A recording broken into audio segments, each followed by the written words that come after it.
건국의 금고 이성계를 만든 쩐주. 챕터 1. 혁명의 가격 더 프라이스 오브 레볼루션. 내 이름은 박치수입니다. 사람들은 나를 그저 개경에서 가장 큰 상단을 이끌던 상인으로 기억합니다. 아니, 내 이름 석자가 적힌 비석 하나 없으니 대부분은 나를 기억조차 못할 것입니다. 괜찮습니다. 상인이란 원래 이름이 아니라 돈을 남기는 법이니까요. 역사는 칼을 쓴 자와 붓을 든 자만을 기록합니다. 황산벌에서 왜구의 피를 뒤집어 쓴 이성계 장군, 경복궁의 설계도를 그린 정도전 대감. 참으로 멋진 이야기입니다. 하지만 나는 압니다. 칼은 피를 먹고 붓은 먹을 먹지만 그 둘 모두를 움직이는 것은 결국 돈이라는 것을. 당신은 조선이라는 나라가 얼마짜리라고 생각하십니까? 한 나라 500년 묵은 왕조를 무너뜨리고 텅 빈 잿더미 위에 새로운 나라를 세우는 데는 얼마의 자금이 필요할까요? 그 창업 비용의 견적서를 당신은 본 적이 있습니까? 사람들은 위화도 회군이라는 위대한 결단, 정도전이라는 천재적인 설계도를 말합니다. 코웃음 결단도 설계도도 쌀이 없으면 허기진 구호에 불과합니다. 10만 대군을 먹일 군량 미 그들을 무장시킬 강철, 그들의 가족을 안심시킬 은자. 그 모든 것을 뗀 사람이 바로 나입니다. 1388년 고려는 파산 직전이었습니다. 내 금고는 넘쳐났지만 내일 당장 그 금고를 지켜줄 나라가 없었습니다. 모두가 이 썩은 배에서 쥐처럼 도망치려 할 때 나는 이 배를 침몰시키고 새 배를 띄우기로 결심했습니다. 생존을 위한 가장 확실한 투자였지요. 사람들은 이성계 장군을 영웅이라 불렀습니다. 맞습니다. 그는 영웅이었죠. 하지만 나 상인 박치수의 눈에 그는 내 전 재산 아니 내 목숨을 건 가장 위험한 투자처였습니다. 역사는 목자득국 이씨가 왕이 된다는 예언을 말합니다. 하지만 나는 그 예언이 아니라 내 주판화를 믿었습니다. 이성계 장군은 가별초라는 고려 최강의 실물 자산을 보유하고 있었습니다. 그는 안정을 생산할 수 있는 유일한 존재였습니다. 그리고 나에게 안정이란 곧 돈이었습니다. 나는 내 평생의 장사 경험을 이 판에 쏟아부었습니다. 사람들은 나를 도박꾼이라 부를지 모릅니다. 맞습니다. 하지만 나는 이길 확률이 가장 높은 곳에 베팅했을 뿐입니다. 오늘 밤 나는 내 금고를 열어 그 누구도 기록하지 못한 조선 건국 자금 보고서를 당신에게만 공개하려 합니다. 이것은 충이나 명분에 대한 이야기가 아닙니다. 이것은 역사상 가장 성공한 벤처 투자에 대한 이야기입니다. 챕터 2. 파산한 나라 고려 주식회사. 내가 왜 목숨을 걸어야 했는지. 당신은 당시 개경의 시장을 알아야 합니다. 고려 주식회사는 완벽하게 파산했습니다. 나는 비단과 인삼을 거래하는 상인이었습니다. 내 배는 벽난도를 떠나 명나라와 외를 오갔습니다. 한때 내 이름 박치수가 찍힌 어음은 개경의 어떤 화폐보다 신용이 높았습니다. 하지만 어느 순간부터 내 장부에는 적자만 기록되기 시작했습니다. 첫째, 권문세족이라는 썩은 경영진. 그들은 전장이라는 이름으로 전국의 토지를 독점했습니다. 산천을 경계로 울타리를 쳤습니다. 백성들은 땅을 잃고 노비가 되었습니다. 당신은 이게 무슨 뜻인지 아십니까? 노비는 소비를 하지 않습니다. 내 창고에 명나라에서 들여온 최고급 송악 비단이 산처럼 쌓여 있는데 그것을 사입을 사람이 사라졌습니다. 시장에 돈이 돌지 않았습니다. 내 비단은 창고에서 썩어갔습니다. 그들은 세금도 내지 않았습니다. 나라의 창고는 텅 비었고 왕이 발행한 화폐저하는 쓴 웃음 나는 그 종이 조각으로 내 창고에 불쏘시개를 했습니다. 그 편이 더 이득이었으니까요. 신용이 붕괴된 겁니다. 둘째, 물류의 붕괴. 남쪽에서는 왜구가, 북쪽에선 홍건적이 날뛰었습니다. 내 피 같은 인삼을 싣고 풍기를 떠난 상단이 산적들에게 약탈당했습니다. 내 배들은 바다에서 불탔습니다. 상업은 길 위에서 이루어집니다. 그 길이 안정되어야 합니다. 하지만 고려는 상인들에게 가장 기본적인 안전을 보장해 주지 못했습니다. 왕은 무엇을 했습니까? 오히려 외구 토벌을 핑계로 상인들에게 군수 물자를 강제로 징발했습니다. 그것은 징발이 아니라 약탈이었습니다. 이인임의 무리들은 그 군수 물자를 빼돌려 자신들의 배를 채웠습니다. 나도 몇 번이나 당했습니다.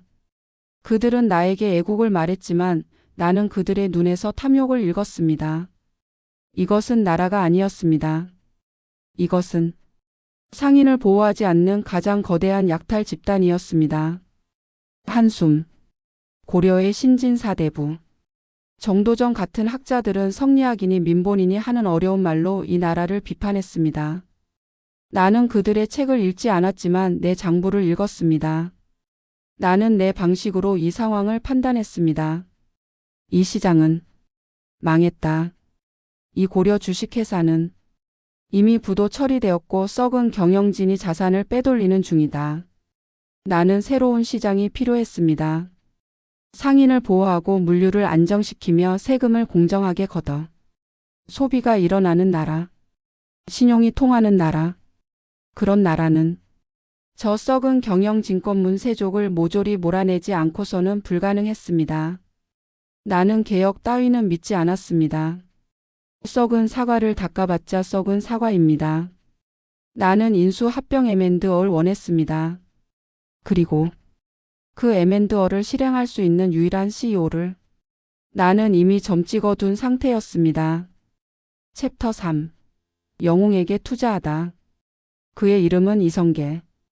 고려의 영웅이자 권문세족에게는 눈의 가시였습니다. 학자들은 그의 민심을 보았지만 나는 그의 실력을 보았습니다. 그는 고객 백성을 만족시킬 줄 아는 유일한 군인이었습니다. 그가 황산에서 왜구를 토벌했을 때 내 남쪽 무역로가 3년간 안정되었습니다. 장부의 적자가 흑자로 돌아섰습니다. 그가 홍건적을 몰아내고 개경을 수복했을 때 수도의 시장이 다시 열렸습니다. 내 창고에 비단이 팔리기 시작했습니다. 그는 안정이라는 나 같은 상인에게 가장 절실한 상품을 생산할 능력이 있었습니다. 그리고 그는 나처럼 아웃사이더였습니다. 그는 중앙정계의 핵심이 아닌 변방의 무장이었습니다. 그는 권문세족의 이너 서클에 끼지 못했습니다. 그들의 연애에 초대받지 못했죠. 그는 기존 경영진의 불만이 많았습니다. 투자 상대로는 완벽한 조건입니다. 가장 중요한 것. 그는 가별초라는 고려 최강의 실물 자산을 보유하고 있었습니다. 그것은 왕의 군대가 아니었습니다. 그들은 왕에게서 녹봉을 받지 않았습니다. 그것은 이성계 장군 개인이 급여를 주는 사병이었습니다. 북방의 여진족까지 흡수한 피를 나눈 형제들. 그들은 이성계의 말 한마디에 목숨을 거는 가장 확실한 자산이었습니다. 목소리를 낮춰. 당신은 그 가별초의 급여와 무기, 군량을 누가 댔다고 생각하십니까? 이성계 장군은 청렴한 무장이었습니다. 그는 땅을 빼앗아 전장을 만들지 않았습니다. 그 막대한 유지비는 바로 나 박치수의 금고에서 나왔습니다. 나는 그를 찾아갔습니다. 개경의 화려한 저택이 아니었습니다. 북방에 찬 바람이 부는 그의 군영이었습니다. 나는 비단옷 대신 투박한 무명옷을 입고 내 상단의 호위 무사들만 대동했습니다. 우리는 독대했습니다. 낡은 막사 안에서 숯불이 타닥거리는 소리만 들렸습니다. 나는 그에게 충의를 말하지 않았습니다. 거래를 제안했습니다. 장군, 나는 상인입니다. 장군은 속이지 않습니다. 장군의 가별초는 고려 최강이지만 유지비가 많이 듭니다. 나는 장군의 그 유지비에 투자하겠소. 내 상단이 가진 최고의 강철로 무기를 만들어주고 내 창고에 쌀로 굶지 않도록 군량을 대겠소. 장군의 병사들 가족이 아플 때 내 약방에 약재를 보내겠소. 그는 내 눈을 똑바로 보았습니다. 그 눈은 영웅의 눈이 아니라 수천 명을 먹여 살려야 하는 가장의 눈이었습니다. 그가 물었습니다. 상인이 바라는 것이 무엇이오? 거래에는 대가가 따르는 법. 대신 당신이 이 나라의 주인이 되시오. 그리고 상인이 마음 놓고 장사할 수 있는 안전한 길을 나에게 주시오. 이성계 장군은 나를 간악한 상인이라며 내치지 않았습니다. 그는 내 말을 알아들었습니다. 우리는 그날 밤 술 한 잔 없이 고려의 운명을 건 가장 큰 거래를 성사시켰습니다. 나는 그에게 내 상단의 모든 것을 걸었습니다. 내 전 재산을 이성계라는 단 하나의 종목에 몰빵한 것입니다. 만약 그가 실패한다면 나와 내 일족은 고려에서 가장 비참한 역적으로 몰려 파산할 운명이었습니다. 내 모든 장부는 불타고 내 재산은 몰수당하겠죠. 이것은 내 인생 최대의 도박이었습니다.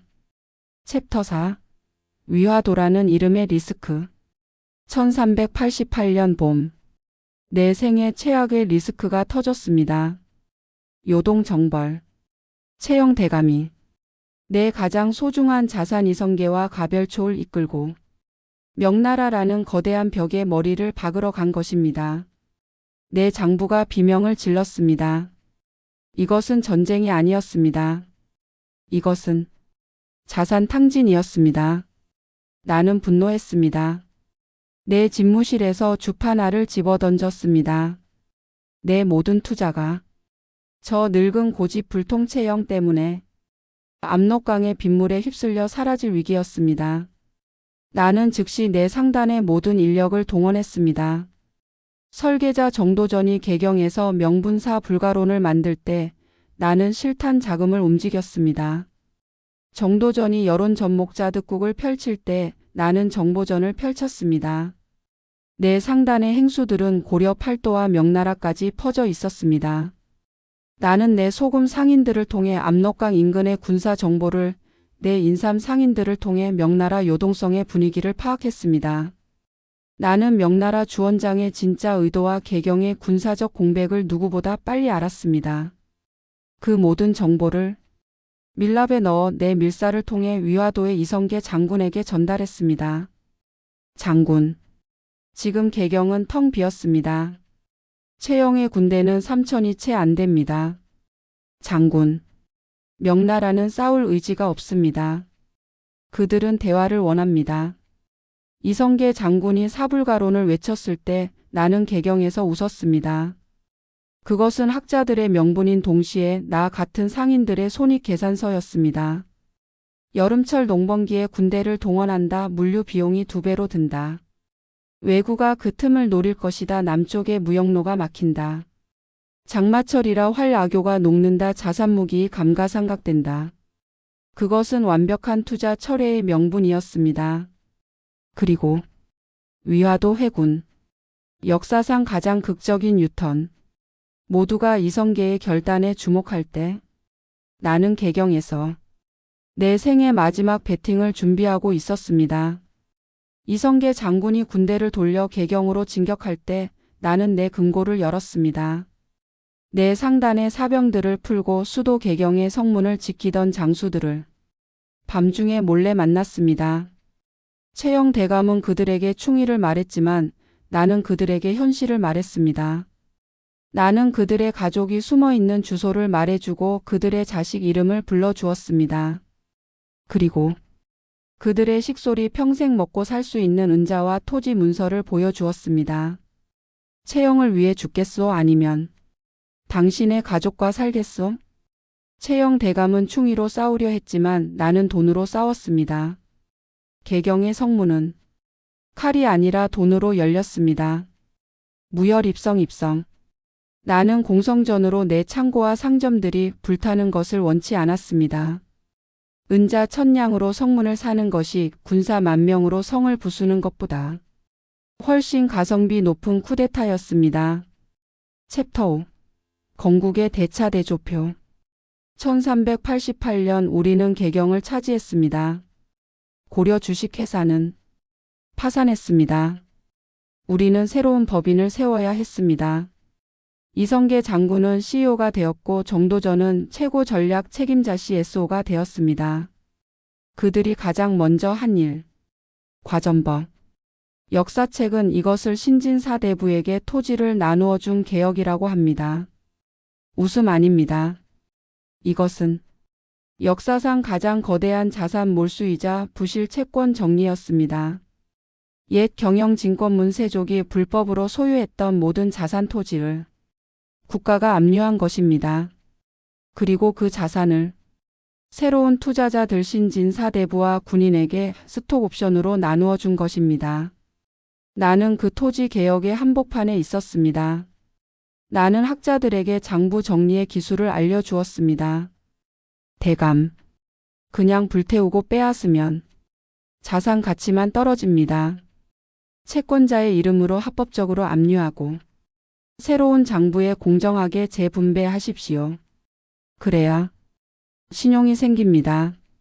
나는 그들에게 혁명이 아닌 경영의 방식을 가르쳤습니다. 그리고 4년 뒤 1392년 모든 정리가 끝나고 조선이라는 새 법인이 출범했습니다.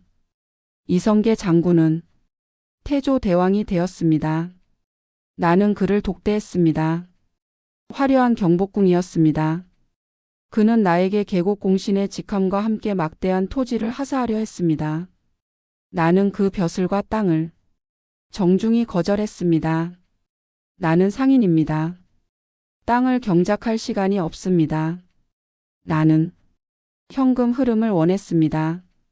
전하, 저는 벼슬 대신 거래를 원합니다. 제가 전하의 가별초에 투자했듯이 이제 전하께서 저의 상단에 투자해 주십시오. 저에게 조선 팔도의 소금 독점 유통권을 주십시오. 그리고 명나라와 교역하는 모든 인삼 무역권을 주십시오. 왕은 나의 요구를 들어주었습니다. 학자들은 산업공상이라며 우리 상인을 가장 천한 계급으로 분류했습니다. 정도전은 재상 중심의 나라라는 멋진 설계도를 그렸습니다. 나는 그들을 비웃지 않았습니다. 그들은 명예와 권력을 가져갔고 나는 돈을 가져갔습니다. 조선이라는 새로운 주식회사가 문을 열었습니다. 나는 이 회사의 최대 주주가 되었습니다. 물론 내 이름은 그 회사의 등기부등 본 역사 어디에도 오르지 않았습니다. 전주는 원래 그림자 속에 머무는 법이니까요. 내 이름은 박치수. 내 이름은 역사에 없지만 조선의 모든 소금과 인삼에는 나의 흔적이 남아 있습니다. 역사는 대의 명분을 기록합니다. 하지만 나는 압니다. 모든 명분 뒤에는 그 명분을 가능하게 한 비용이 있습니다. 그리고 그 비용을 계산하는 자가 진짜 시대를 움직입니다.